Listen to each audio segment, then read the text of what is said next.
Wabarakatuh. Selamat pagi. Oke, di sini kami dari kelompok 5 kami akan menjelaskan tentang materi penjualan game video. Oke, di sini perkenalkan nama saya Nur Afifah. Saya Yusufina Cumbes. Saya Gartu Mardianto Teguh.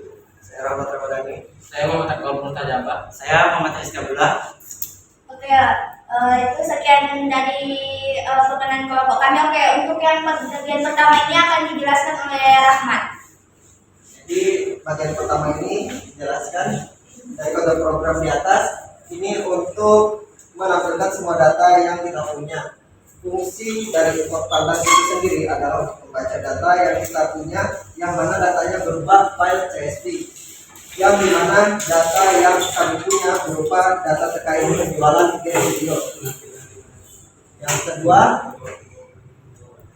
fungsi dari kode di atas ini digunakan untuk menampilkan 5 baris pertama pada data frame. Jika kita ingin menampilkan jumlah tertentu, kita bisa memberikan parameter pada fungsi head, contohnya dfhead 10, yang dimana nantinya akan menampilkan 10 baris pertamanya pada data frame.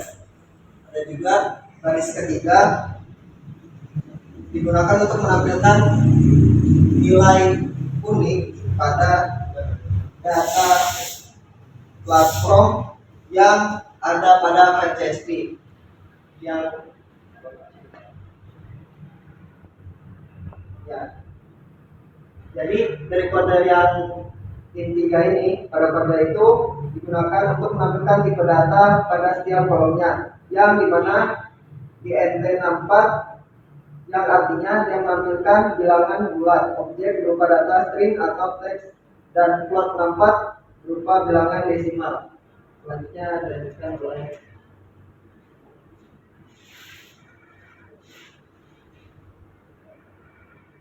Kode ini digunakan untuk membuat data frame baru tanpa kolom pertama, dan kedua kemudian mengurutkan data frame berdasarkan kolom atau lubang series secara menaik dan menampilkan 30 baris pertama dari data frame yang sudah diurutkan.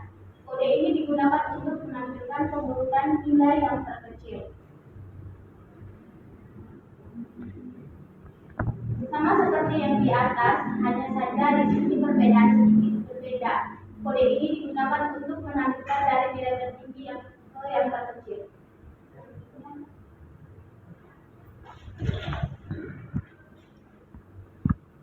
Oke, yang selanjutnya di sini bisa kita lihat pada grafik di atas ini, dia itu menampilkan grafik garis yang menunjukkan bagaimana jumlah penirisan game berubah dari waktu ke waktu. Nah, kita bisa lihat di sini ya, yang paling tinggi itu penjualannya pada tahun 2008 dan 2009. Oke, selanjutnya di sini dari kode di atas ini menampilkan histogram yang menunjukkan sebaran frekuensi dari harga game yang rentan nilai tertentu. Histogram tersebut memberikan gambaran tentang seberapa seringnya harga-harga muncul dalam database yang digunakan. Dan harga yang paling sering muncul itu kisaran 100.600. Oke, selanjutnya akan disampaikan oleh Mas Adi. Untuk selanjutnya dapat dilihat dari tabel di atas menampilkan plot garis yang menampilkan rata-rata harga game yang dijual dari kurun waktu tahun ke tahun, yang dimana harga yang tertinggi terdapat pada tahun 1990, terdapat sekitar 5 pada tahun 1990.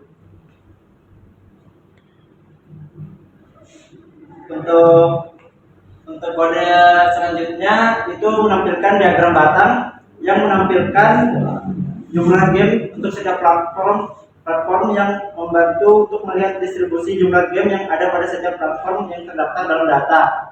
Contohnya di sini yang paling tinggi ada pada DS, yaitu sekitar 2000, di atas 2000.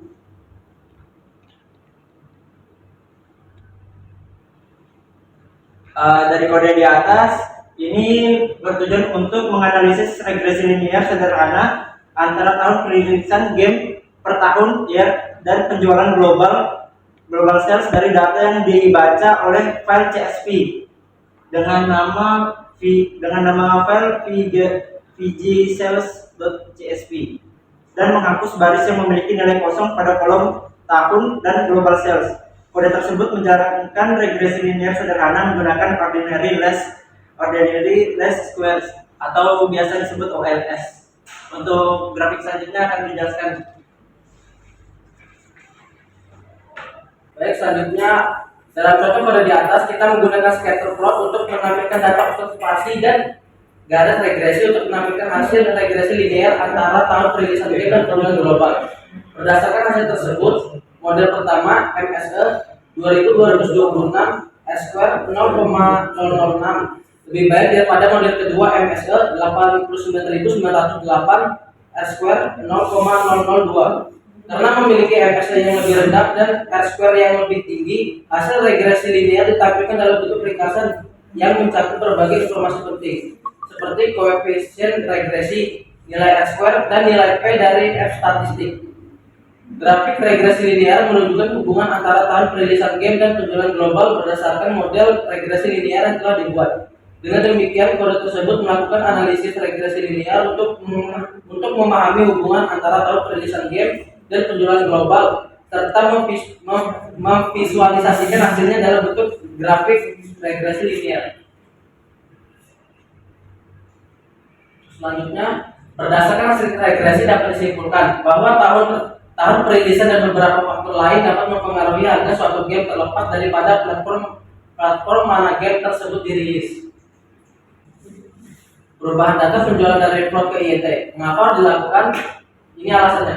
Ketepatan representasi data. Jika data penjualan Anda sebenarnya mempresentasikan jumlah barang atau unit yang selalu berupa bilangan bulat atau tidak ada frase atau pecahan, maka menggunakan tipe data IET lebih sesuai karena ini mencerminkan sifat sebenarnya dari data tersebut. Presentasi visual yang lebih baik. Dalam beberapa kasus, presentasi visual atau tata letak data mungkin lebih baik jika angka penjualan ditampilkan sebagai bilangan bulat. Angka desimal yang berlebihan dapat membuat tampilan data menjadi rumit dan kurang intuitif bagi beberapa audiens. Kinerja dalam beberapa kasus, penggunaan tipe data IET dapat mengurangi penggunaan memori dan meningkatkan kinerja perhitungan matematika. Karena operasi pada bilangan bulat seringkali lebih efisien daripada operasi pada angka desimal. Persyaratan algoritma atau analisis tertentu. Beberapa algoritma atau metode analisis mungkin memerlukan input dalam bentuk bilangan bulat. Dan dalam kasus ini mengubah tipe data menjadi IET diperlukan agar data dapat digunakan dengan benar. Contoh labeling data. Dalam contoh tersebut, nilai 20 digunakan sebagai batas dalam kondisi untuk menentukan apakah suatu penjualan dianggap sebagai high sales atau low atau medium sales. Ini hanya digunakan sebagai contoh sembarang dan bukan sebagai aturan umum. Selanjutnya akan dijelaskan oleh RI. Baik, saya akan melanjutkan presentasi dari teman-teman. Itu bisa dilihat bahwa kami membagi data trend dengan apa? Dengan format 80 berbanding 20. Itu bisa dilihat data trendnya berjumlah 13.278 dan data testing berjumlah 3.220. Selanjutnya next. Nah ini lihat ini. Itu dapat dilihat bahwa algoritma yang kami gunakan itu bergantung pada data training dan data testing tadi. Sama seperti yang telah dijelaskan oleh saudara Akbar, di mana mean square error nilai 2, bla bla bla itu menunjukkan hasil yang lebih baik. Namun bedanya pada kali ini kami menambahkan beberapa variabel, yaitu rate, year, NS sales, U sales, GP sales, ya, sebagai variabel independen terhadap global sales.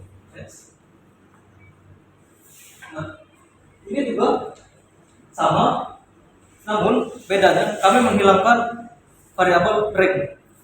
Itu bisa dilihat bahwa tidak ada perbedaan yang signifikan antara hasil mean square error yang sebelumnya yang menggunakan rank dan tidak. Kenapa? Karena rank itu sebenarnya hanya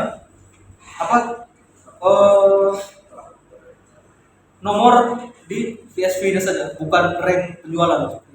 Oke, itu tadi penjelasan dari kelompok kami. Jika ada kurangnya mohon maaf. Assalamualaikum warahmatullahi wabarakatuh.